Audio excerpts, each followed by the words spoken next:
Peace World. Thanks for pressing play on another Pay Me No Mind sports and entertainment video. This is a short one just because I had to. I really appreciated the show. I'm talking about Mayor of Easttown.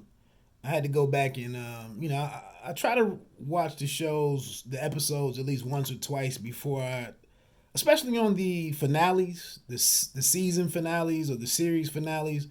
I try to go back, and watch them once or twice. That's not so easy when you watch a lot of television on demand because it was different 10, 15 years ago when you didn't have demand and you just had to deal with the TV with the schedule, and you would see the reruns, and you might be in the middle of whatever and you go on and watch the rerun, of whatever program. Now you sit here and watch stuff when you want to. It's really just not that it's hard to devote a second watch or a second and third watch to everything. But I didn't want to leave any details or any stones unturned. But I did have a couple more thoughts. One thing that I thought I was going to get into, on the first watch, I thought the talks with Deacon Mark and then with Richard, I thought those were really important things to circle back to kind of like to tie off those loose ends. I think Deacon Mark's discussion was important because his comment to Mayor that I don't have anywhere to go, detective.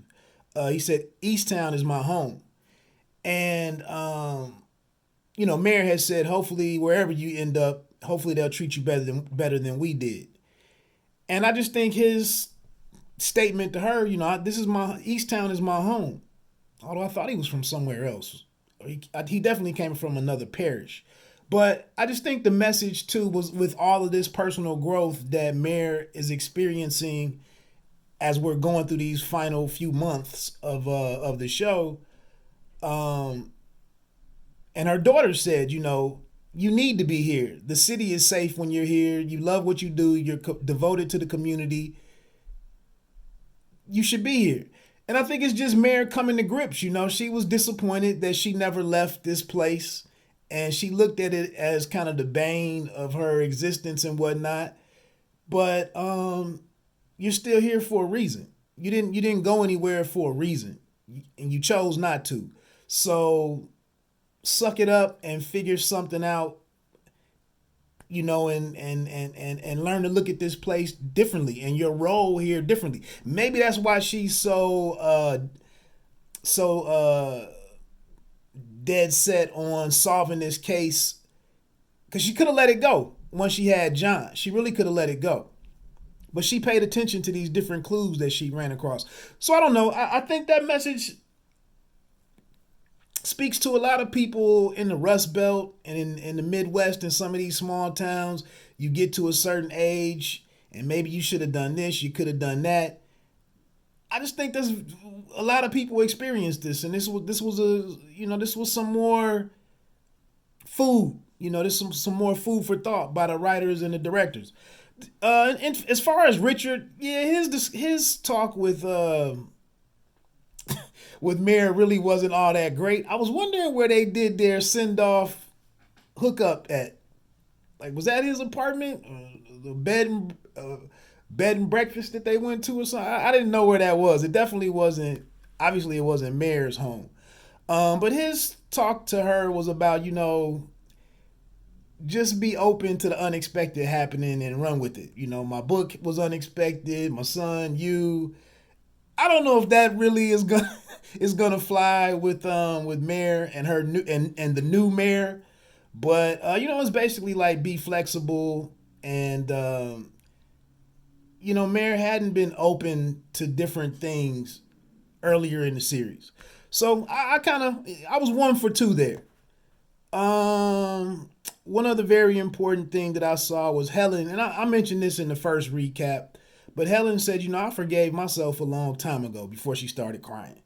And I think a lot of times that's another very important message here is to forgive ourselves. You got to.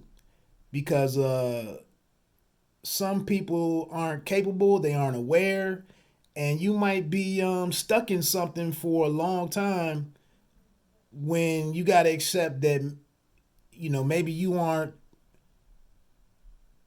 the sole reason for why you're going through something. Like, forgive yourself. Start there and worry about whether or not that other person involved in the situation comes along at some other point. So I thought that was a very good, another very well handled statement. We got to learn to forgive ourselves and not be, become encumbered by all of this stuff that we go through. Another thing that I really liked, the phone record situation with the burner phone, the prepaid phone that John mentioned. I just love the attention to detail by was it Zobel and Inglesbury or whatever. In a lot of situations, as many plot twists as they threw at us, they never took advantage of just being able to make things happen or to make things line up or make things be. They really took the time to say, hey, we want to get here. This is how we're going to get it here. We're going to have this encounter in the bathroom with Mare and Sandra Elliott to make Mare look deeper into the facts that she's running through her head. They set all this stuff up and executed it well. We don't always see that in shows. We just, point of reference or case example, was in this show that just went off on Showtime, City on a Hill. They just solved murders and cases in like over 3 scenes, and no investigation, no interrogation room. Kevin Bacon just pulled something out of thin air. Aldous Hodges' character he just figured out that this one sister-in-law shot and killed her brother-in-law with no investigation whatsoever that we saw on screen. I don't like when writers, and directors take those kind of liberties and take those kind of shortcuts.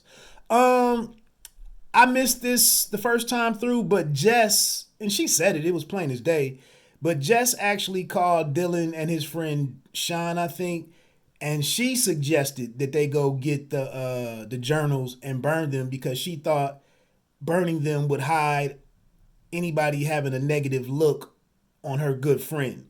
So, poor decision making by a younger person, but she did save the photo that brought this whole thing together. So it is hit and miss.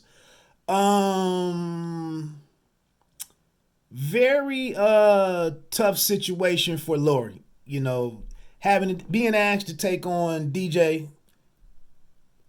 her incarcerated husband that caused their son to be incarcerated with his infidelity, to take in his child that he had out of wedlock with his niece. And then you lose your 13 or 14-year-old son, Ryan, who gets caught as the case gets solved. Like she said, Mare, you showed up. It was very tough for her. I'm not so sure that would have been forgivable, in 6 or 8 months. But excellent job by the actress that played Lori. And she kind of became the star of the show, carrying all of that. Then lastly, did anybody notice any difference in Mare's temperament or how measured she was when she was asked for advice from Mr. Carroll, the older gentleman, versus when she went to give Zabel some advice and kind of, ended up blowing up in her face in the advice that she gave to him. And he said, he kind of went through a little thing after she told him the profound thing about doing something great is overrated. People expect you to do it over, she finally opened up, and then, an episode and a half later, the dude gets shot in the face. Here with Mr. Carroll, when he asked her about dealing with mourning the loss of her son, she kind of like paused really briefly to find the right way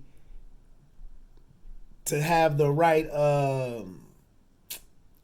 to say something responsible, encouraging, to say the right words on a very sensitive matter when she used to only speak in like sentence fragments and whatnot.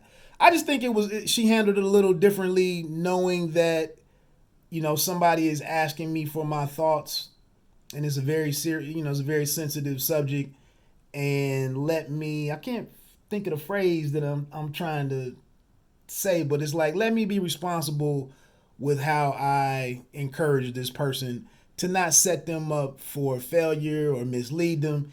And she said, she showed some compassion and sat him down, and Mr. Carroll, this is gonna get, you'll figure out something, blah blah blah, yada yada yada. And this is also the very last thing. Chief Carter, had that moment in the office where he told her, are you okay? We don't ask each other that a lot, but she said, are you okay? And you know what? You will get through this. You will survive. We don't tell each other that either. So, like I said, the show dealt with a lot of very heartfelt moments and things that a lot of people across this country are struggling with right now. And I think a lot of this struggle had a chance to really fester and blow up based on the people being sheltered and normal social outlets being limited so much over the last 16 or 18 months. And I think seeing some of this stuff handled so well on if you were paying attention, seeing some of these things handled so well was just apropos by the creator and the director and whatnot. So from Pay Me No Mind, I appreciated him and I really enjoyed it. Ran out of space on my camera. And I just wanted to close out the show the way that I always do. If you like the way any of that went, please hit the like button. Feel free to weigh in on your thoughts on the series finale. Consider subscribing to the channel. And then, I wouldn't mind it if you shared the content to anybody in your circle so that the community could begin to grow. Appreciate it. And you don't have to be great to start, but you have to start to be great. Have a phenomenal day. Peace.